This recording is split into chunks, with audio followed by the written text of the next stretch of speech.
Assalamualaikum warahmatullahi wabarakatuh. Para pemirsa yang beriman, mari kita panjatkan puji syukur kepada hadirat Allah Subhanahu wa Ta'ala dengan mengucapkan Alhamdulillahirabbil alamin. Shalawat beserta salam mugia terlimpah curahkan kepada junjunan kita baginda Rasulullah Sallallahu Alaihi Wasallam yang senantiasa mudah-mudahan memberi syafaat kepada kita semua dengan kita membacakan sholawat kepada Nabi besar Muhammad Sallallahu Alaihi Wasallam dengan mengucapkan Allahumma sholli ala Sayyidina Muhammad. Di dalam kesempatan yang mulia ini saya akan sedikit membahas tentang fadilah surah Yasin. Yang kita ketahui, surah yang di dalam Al-Quran itu sebanyak 114 surat. Yang pertama yaitu surah Al-Fatihah. Kemudian yang terakhir surat An-Nas. Dan surah Yasin ini termasuk surat yang ke-36. Di dalam hal ini saya akan membacakan hadis Rasulullah Sallallahu Alaihi Wasallam, inna likulli syai'in qalban wa qalbul qur'ani yasin wa man qara'a yasin kataballahu lahu bi qiraatiha qiraatil qur'ani asra maratin.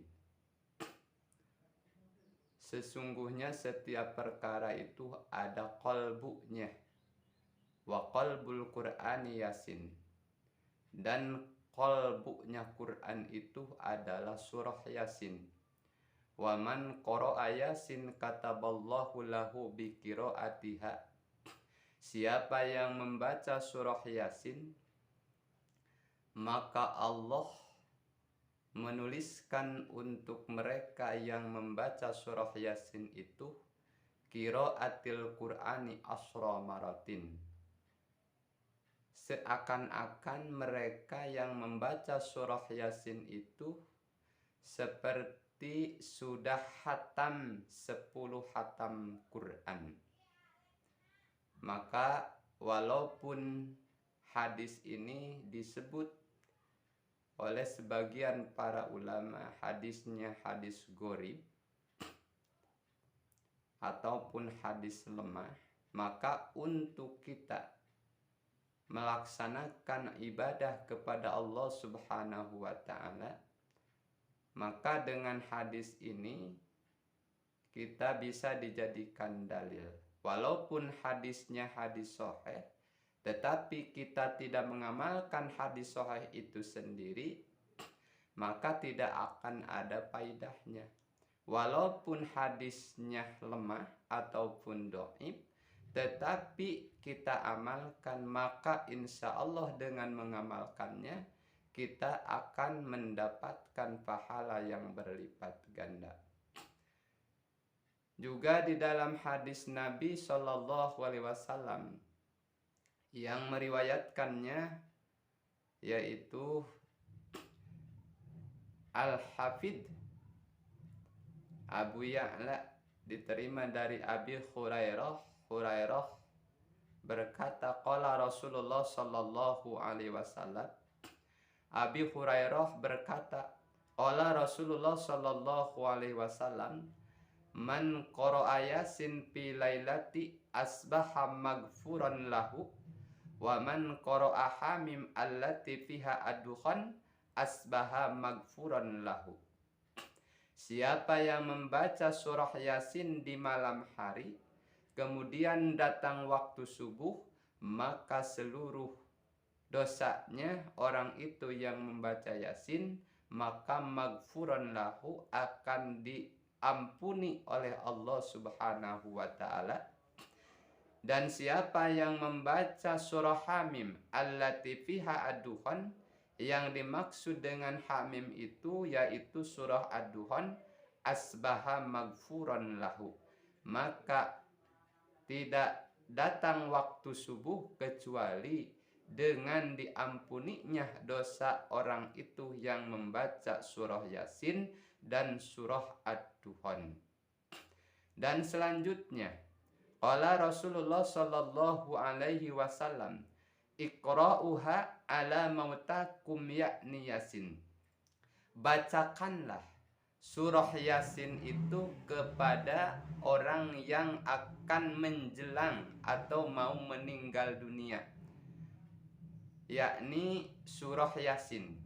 Bacakan surah Yasin kepada orang yang akan meninggal dunia, maka insya Allah dengan bacaan surah Yasin itu diringankan orang yang lagi sakaratul maut itu, dan dimudahkan dia untuk kembali kepada Allah Subhanahu wa ta'ala.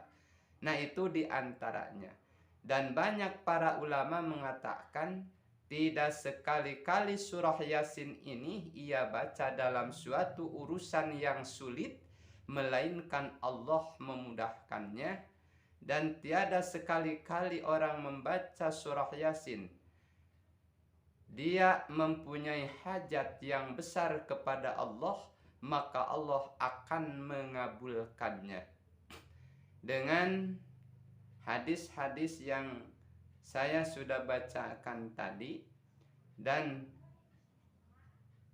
riwayat para ulama, maka siapa yang mempunyai hajat atau mempunyai urusan yang sulit, untuk memudahkan urusan itu sendiri dan mengabulkan hajatnya, maka hendaknya kita mengamalkan surah Yasin.